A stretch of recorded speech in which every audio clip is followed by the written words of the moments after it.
Oke, aku share screen ya teman-teman ya. Nah, ini udah ke kedengeran ya. Oke, nah kita di thank you semua yang udah datang di Kultor hari ini, 23 September, jam 9 malam, hari Senin. Nah, udah 3 minggu kita nggak Kultor, terakhir awal bulan. Harusnya minggu kemarin ada, tapi jadi nggak ada karena sebenarnya Algo Koin tapi belum siap. Kultur materi akhir-akhir ini banyakkan tentang operasional ya. Kita lihat kalau kita track back ke belakang, 2 bulan ke belakang, 3 bulan ke belakang bahkan, isinya itu adalah materi-materi tentang yang berkaitan dengan operasional. Entah itu project, entah itu game day, habis itu eh, kemarin yang dikultorin sama Mas Kevin itu wow effect dan banyak hal. Next level project dan banyak hal. Dan termasuk hari ini juga, ini suaraku kedengaran jelas. Jelas Mas, jelas. Dengeran kok. Nah, termasuk hari ini juga kita ada di Kultor di Project Compliance. Nah, apa itu Project Compliance? Jadi pada dasarnya di algoritmik sendiri ada beberapa part yang murid itu harus menyelesaikan project atau mengumpulkan project. Nah, ya kan ada beberapa part itu. Kenapa harus? Karena seperti ini. eh ap- dalam suatu edukasi, termasuk aku thank you juga tadi dikasih materi sama Hikmah sebelum meeting hari ini aku sempat baca tadi dalam suatu education hasil belajar itu adalah perlu suatu yang perlu maka dari itu apakah hasil dari murid itu belajar di algoritmik itu apa ya project-projectnya membuat gamenya membuat animasinya membuat gambarnya apapun itu yang bisa kita show atau bisa kita collect dan bisa kita lakuin lah apa yang bisa kita lakuin dengan karya-karya siswa itu. Nah, oke. Di Project Compliance sendiri ada beberapa part yang membutuhkan siswa itu harus menyelesaikan project atau tutor itu harus mengumpulkan notes, harus mengkolek project gitu. Nah, ada yang tahu nggak? Nah, aku bakal bahas part-partnya satu persatu. Di mana saja tutor itu akan mengumpulkan project. Karena ada beberapa part. Nah, yang pertama adalah tutor eh, akan mengumpulkan dan ditaruh di notes back office. Ya kan? Itu project pada pertemuan keberapa? Sambil kita mereview nih. Coba yang tahu chat dong. Pada pertemuan berapa sih yang kita harus merecord project dan ditaruh di pertemuan 31?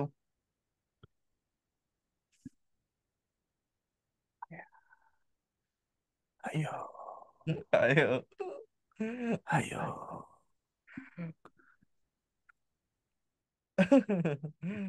Masa, masa nggak tahu? Atau tutor baru ada yang bisa jawab pada pertemuan keberapa?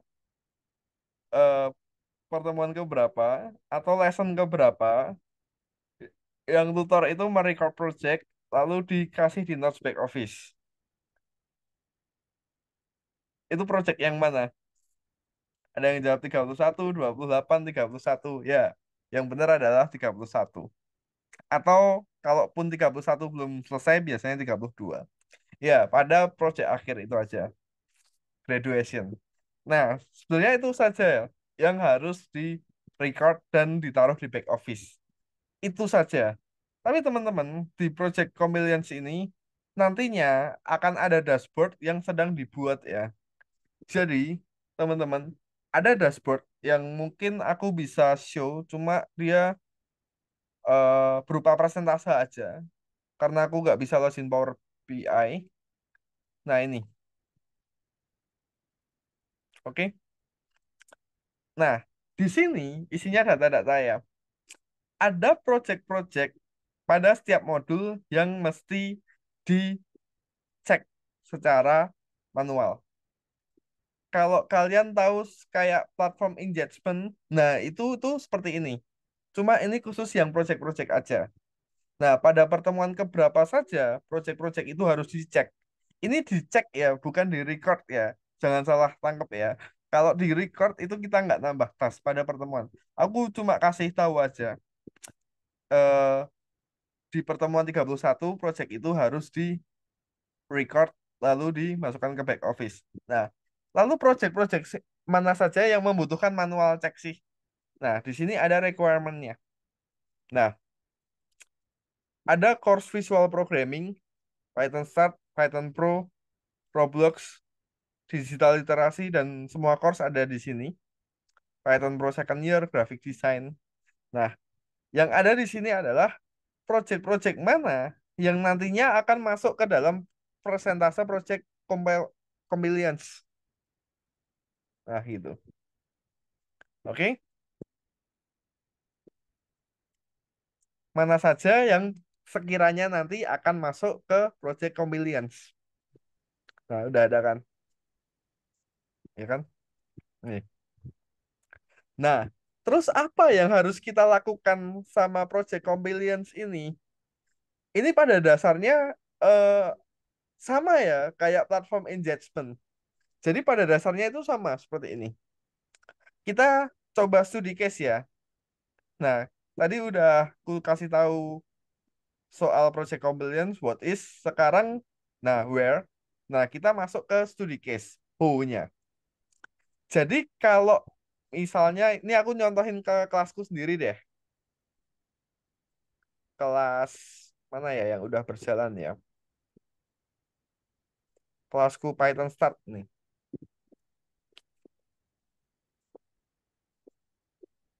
Nah, oke.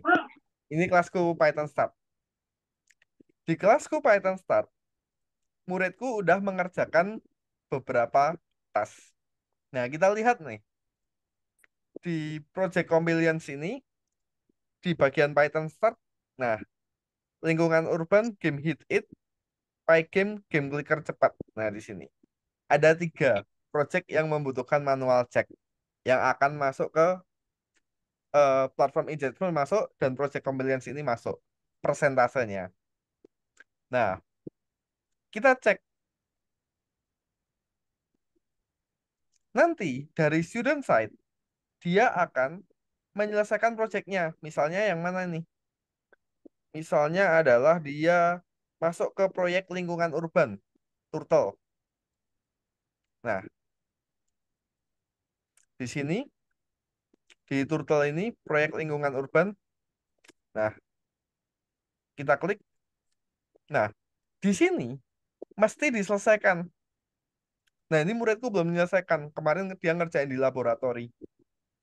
Nah, di sini belum diselesaikan. Nah, kalau nantinya di sini udah jadi kuning, murid itu udah submit. Nah, tutor itu akan melakukan cek, manual cek pada project-project yang udah disubmit tadi. Nanti platform engagement akan bertambah, persentase di project compliance ini juga akan bertambah. Jadi tidak perlu merecord atau apapun ya buat project-project yang ada di sini ya. Cukup apa? Cukup di manual cek. Seperti kita ngelakuin di platform engagement.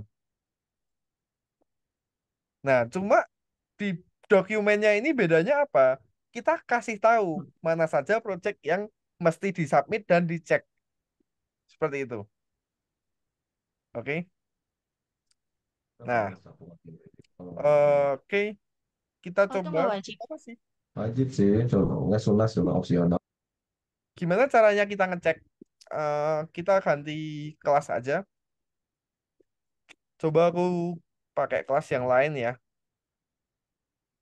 Ini konstruksi bersarang, simple paint. Nah, ini deh. Nah, gimana kita melakukan manual check pada proyek-proyek tersebut? Nah, contohnya si ini, si muridku juga. Nah, ketika dia menyelesaikan proyek, maka tampilannya akan seperti ini. Nah, ketika mereka melakukan submit dari back office ya, misalnya murid kalian akan melakukan submit dari back office. Nanti tampilan back office-nya seperti ini, teman-teman. Sebentar. Nah, maka tampilan seperti ini. Nah, aku coba reload lagi. Oke? Terus, nah di sini, nah misalnya nih, eh Mas Mas Wirul Ihsan punya murid jumlahnya 7, ya kan? Mereka semua baru ngerjain project di urban environment ini, ya kan? Baru ngerjain project di lesson turtle, misalnya seperti itu. Mereka submit semua di sana. Mereka sudah mengerjakan dengan masing-masing dan udah submit. Nah, tampilannya di back office akan seperti apa? Akan seperti ini, teman-teman. Akan seperti ini, kuning. Nah, yang kuning harus diklik, ya kan? Nah, diklik. Habis itu kita cek. Ceknya gimana? Centang, centang. Nah, udah cukup melakukan itu. Maka apa? Persentase project di sini di project compliance ini akan terisi dan persentase di platform engagement juga akan bertambah. Itu secara operasional bagaimana melakukannya. Nah, itu juga termasuk platform engagement ya. Kalau platform engagement semua projectnya bukan bukan hanya project saja, semua yang membutuhkan manual check akan ada di situ. Nah, lalu selanjutnya eh, apa sih keuntungan tutor melakukan manual check itu? Apa sih keuntungan tutor melakukan project compliance ini? Oke, karena teman-teman di bagian rating central info atau monthly rating ini yang di-share ya di grup di announcement. Jadi, ketika tutor mempunyai platform engagement yang tinggi, ya kan? Jika retention, attendance, dan quality-nya tercapai, keempat KPI ini, maka akan mendapatkan bonus di salary. Maka dari itu, ada juga kan eh, project compliance itu tidak terpenuhi 0%, maka yang seharusnya bisa mendapatkan bonus jadi belum bisa. Maka dari itu, ini juga sangat penting di project compliance ini. Kenapa? Ketika kalian melakukan cek manual cek itu, platform engagement bertambah, project compliance persentase bertambah, maka bisa mendapatkan bonus jika KPI tercapai. Itu sih yang aku mau sampaikan. Nah, jadi ada summary-nya seperti apa project compliance ini? Summary-nya seperti ini. Di project compliance, tutor student akan diwajibkan mensubmit projectnya pada back office. Ya kan? Ada tulisan submit di sini. Student diwajibkan submit. Pada lesson berapa? Nah, lessonnya detailnya ada di sini. Lessonnya detailnya ada di sini untuk project compliance. Nah, maka dari itu setelah itu apa? Setelah student submit, tutor melakukan manual check dengan yang ada di back office tadi dicentang. Nah, setelah itu maka platform engagement atau project compliance ini persentasenya akan bertambah. Oke, Em, itu saja yang akan aku sampaikan di project compliance. Di pertemuan lesson 31 ini sudah sering disampaikan dan pasti kalian akan di reminders oleh team leaders bahwa selalu merecord pertemuan akhir, pertemuan 31 atau pertemuan 32 pada saat murid presentasi project mereka, kita record dan kita taruh di notes back office. Nah, sedikit eh, track back aja. Anyway, aku juga ngelakuin teman-teman. Aku juga punya kelas dan kelas ini juga beberapa graduation kemarin. Dan aku juga melakukan pengumpulan project juga pada kelas-kelasku yang graduation. Nih, yang pertama adalah ini, kemarin minggu lalu graduation. Dan yang kedua adalah ini juga minggu lalu graduation.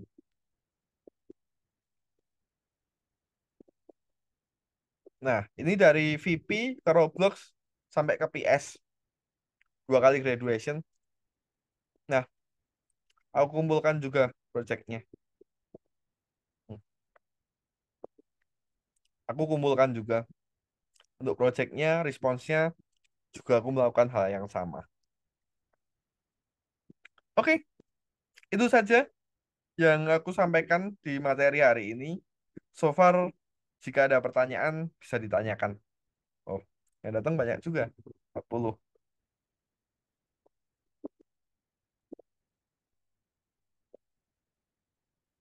Ada yang mau ditanyain dulu? Kak, mau nanya, tadi berarti yang project kayak VP yang Python kan itu bisa di-download. Itu berarti kita kumpulin, harus kumpulin di Drive, gak bisa kayak share library linknya aja gitu.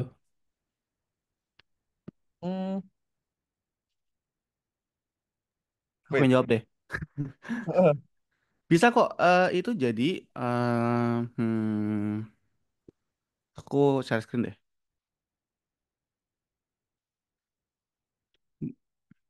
Jadi, ini maksudnya setiap project gitu kan, Kak? Iya betul. Oke, sebentar. Aku, jadi anak yang harus upload, tapi kita nggak bisa ngupload dari akun tutor. Jadi biasanya aku setelah project itu, misalkan ini, aku minjem ya, ke Isan.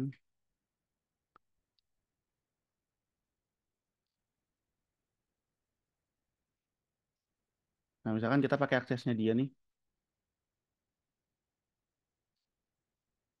Nah, jadi setiap dia mengerjakan tugas ataupun membuat proyek sendiri, ini akan masuk ke sini kan, laboratory. Ini setiap tugas. Misalkan ini di course tadi dia habis ngerjain tugas namanya butterfly.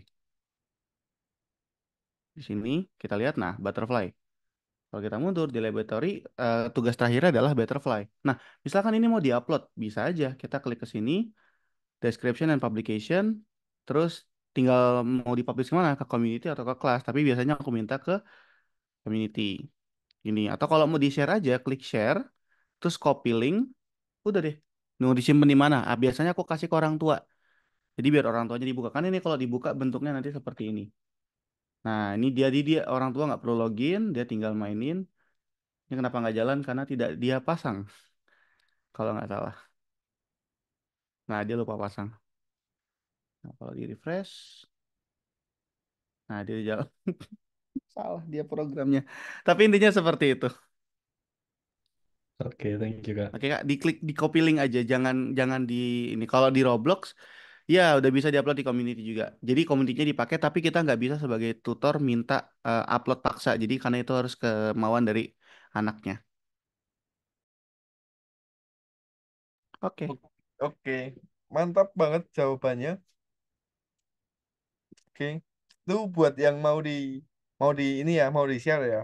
Cuma kalau eh, buat nambahin persentase tetap kita manual cek gitu.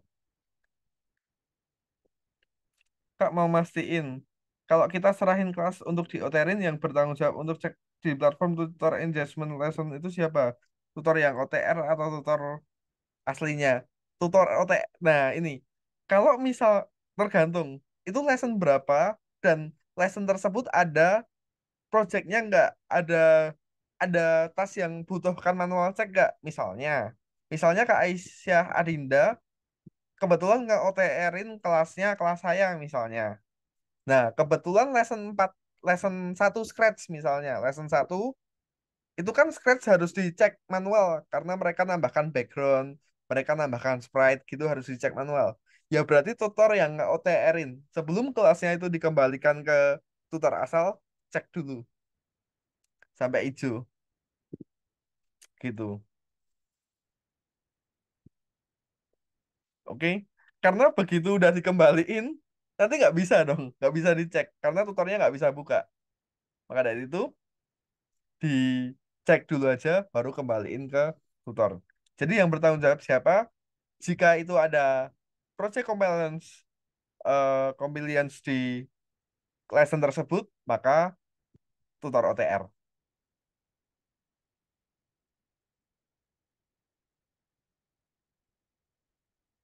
Oke, oke. Ada lagi yang mau ditanyain? Ada lagi tuh Kak, Kamerta kalau kelas ekstra kelas gimana? Kalau kelas EC, Kak. Kelas EC itu tutornya ini ya, nggak ini ya, nggak dipindah ya back office-nya ya? Enggak. Nggak. Nah, ini aman nih. Kalau tutor EC kan aman nih. Aku bisa bilang tutor EC nggak perlu mengecek ini ya, karena akan dicek sama tutornya, tutor aslinya. Jadi untuk EC nggak, tidak perlu mengecek.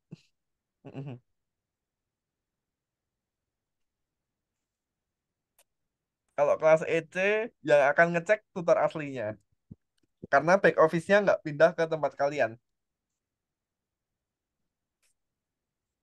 Kak, misalnya siswa nulis kode Python dan cocok sesuai output yang diminta tapi nggak bisa lanjut ke next task itu harus di manual check kah? Enggak, enggak Mas Yusuf. Jadi di Python Start Python Pro itu kalau nggak bisa lanjut dan itu ada tulisan cek, ya kan? Kemungkinan kode itu salah. Oke. Kalau Python Start ya, mungkin kalau kalau Python Pro, Python Python Pro 2, Python Start 2 itu mungkin membutuhkan manual check. Jadi sebenarnya typo rata-rata. Sebenarnya gini, kalau di sana ada tombol submit sama tombol check, berarti membutuhkan manual check, ya kan? Tombol submit sama tombol centang gitu loh. Tak kasih contoh case-case-nya ini. Case-nya Python ya. Kebetulan aku ngajar Python nih. Jadi kita bisa sharing ya. Nih PS nih. Tak kasih contoh soalnya ya. Tergantung, nggak bisa lanjutnya di course di tipe soal yang seperti apa. Nah, aku coba jawab ya. Nah, kalau tipe soalnya seperti ini, ya kan? Nah, tipe soalnya seperti ini nih. Ini nih, seperti ini. Ini nggak bisa lanjut, padahal di sini ada tombol centang. Udah pasti itu typo. Atau penulisan kodenya salah. Salah satu huruf atau salah spasi kayak gini. Nah, itu nggak bisa lanjut ya. Nah, nggak bisa lanjut sampai dia benar-benar persis sama sama contoh. Cuma kalau tipe soalnya seperti ini, tipe soalnya kayak gini nih, kayak gini, misal tipe soalnya kayak gini. Di sini ada cek. Nah, bisa dicek seperti ini, terus bisa di tingkat berikutnya. Nah, udah pasti jawabannya berarti soal ini membutuhkan manual check. Gitu ya. Nah, kalau di sini nggak ada tombol centang, berarti dia harus di manual check. Kalau di sini ada tombol centang, berarti dia typo. Itu ya, cara gampangnya. Pas typo itu pernah bisa, giliran disamain salah. Ya emang gitu. Itu ini sih, auto checknya kuat sih. Jadi, tapi nggak ada salahnya buat sharing ya. Biasanya di copyin, copy paste code dari Notepad atau gimana. Gimana caranya sampai buka chat GPT juga biar bisa ngelewatin auto checknya itu.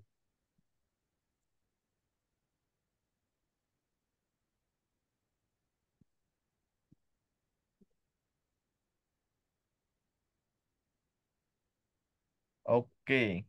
Ya, pertanyaan bagus tadi. Yang lain?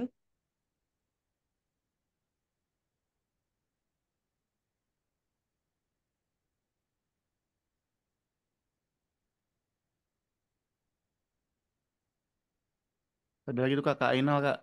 Oke, ini Kak Inel mau tanya nih. Kak, kalau setiap course private itu kan batas waktu nunggu muridnya kan hadir berapa menit ya Kak? Misal kalau akhirnya si murid gak hadir, apakah harus ngajar sendiri tanpa murid, tapi harus di record? Oh, enggak. Kalau aku ya Kak, misalnya kelas private nih. Nah, case-nya hadir nggak hadir itu, jadi kelas private itu muridnya kalau nggak datang di reschedule. Cuma kan kita nggak bisa kan rugi buat nungguin nungguin muridnya datang atau nggak itu selama 1 jam. Nah, tips aku gini, kita reminders kirim reminders, ya kan?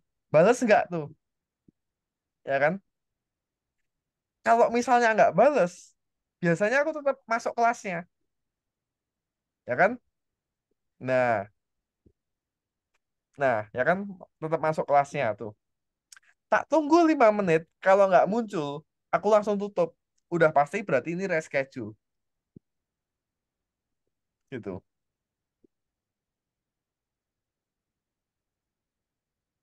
Jadi tipsnya gitu ya. Kalau kelas private, muridnya nggak bales, masuk aja, tungguin 3 menit, 5 menit, nggak datang, oh udah pasti leave Zoom ini. Kalau nggak, cari OTR. Maksudnya hunting OTR di tutor. Siapa nih yang minta OTR? Nah, kita gantiin saat itu juga. Karena gabut, jujur. Aku pernah ya, gini. Aku udah siap banget nih ngajar jam 7 malam. Udah siap banget ngajar jam 7 malam. Posisi itu aku habis makan, udah mood banget buat ngajar lah hari itu. Muridku tiba-tiba minta reschedule dong. Nah, kebetulan aku gabut kan, buka nih tutor. Ada yang minta OTR-an Roblox. Ya aku ambil aja. Biasa aku gitu sih.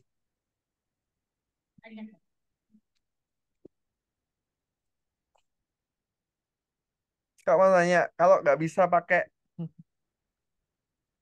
Algo Python saat kelas PP karena udah install VS Code, kebutuhan coding lain gimana Kak?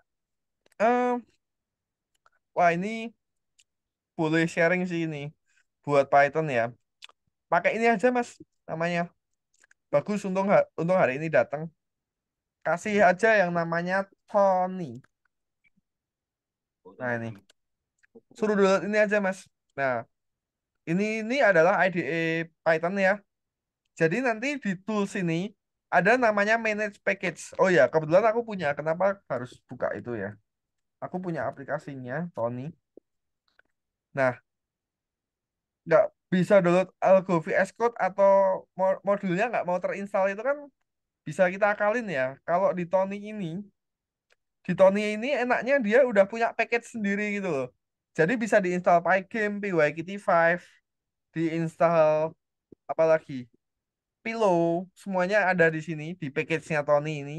Nanti klik tools, habis itu manage package, terus tinggal install modul-modul yang diperlukan, Turtle. Nah, kalau sudah ya udah tinggal ini, tinggal di running di sana aja nulisnya di sana. Nah, kayak gini.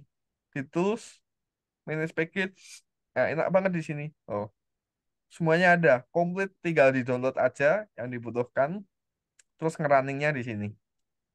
Udah pasti bisa nih. Dan cara instalasinya gampang.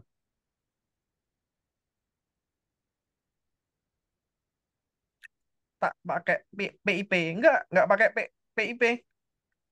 Enggak pakai PIP.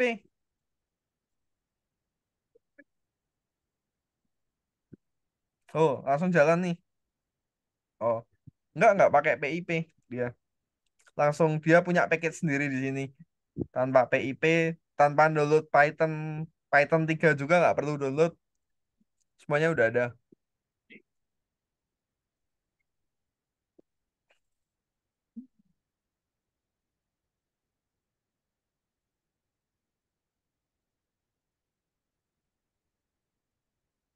Oke, oke.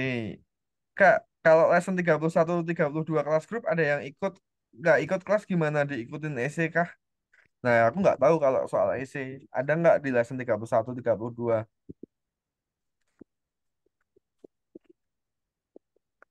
Kayaknya ada ya. EC lesson 31, 32 ada ya Mas Fadli ya? Ada. Tinggal request aja kok. Kalau nggak ada bisa request teman-teman. Kalau nggak ini, diikutin replacement class aja. Nah, Ada pasti. Kalau di replacement class pasti ada. Dan pasti bisa diikutkan karena muridnya tinggal dikit biasanya. Biasanya nggak sampai 7 lah. Kalau bisa kalian bisa ke graduation class group. Muridnya di atas 7 itu udah keren sih. Muridnya 8 graduation tanpa merger loh ya.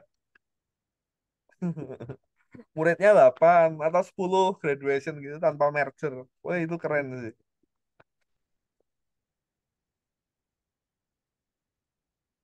Aku pernah habis merger ya full, jarang tapi aku pernah 9.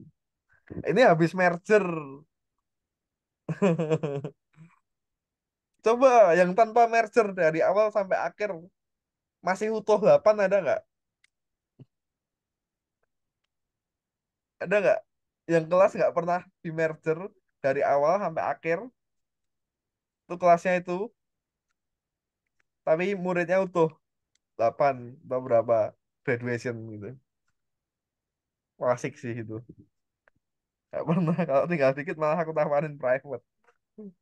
Jarang ya.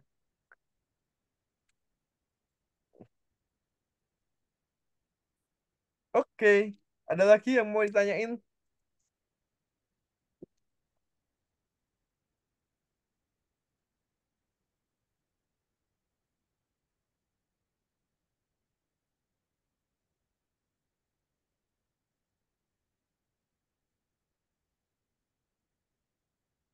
Kayaknya udah ya.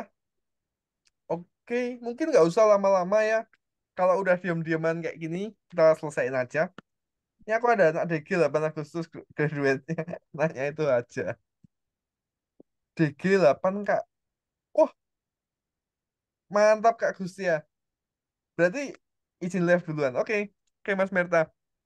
Mantap nih. Ini keren sih ini.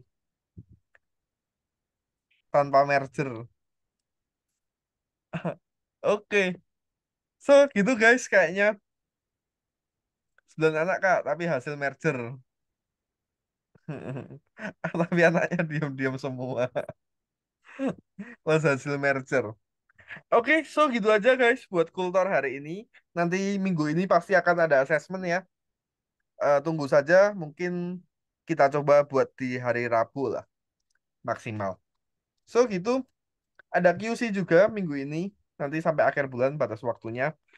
So, gitu kita ketemu lagi di kultur selanjutnya. Bye-bye guys, and thank you udah join.